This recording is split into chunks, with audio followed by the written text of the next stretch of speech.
Out here doing the oil change on the mini Jeep 125cc. Oil looks pretty good. It's the first change I'm doing. Got about 2 hours on this thing.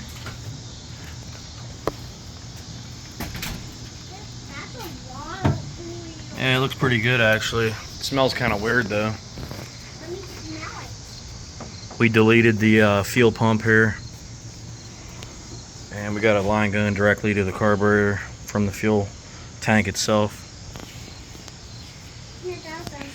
Gravity.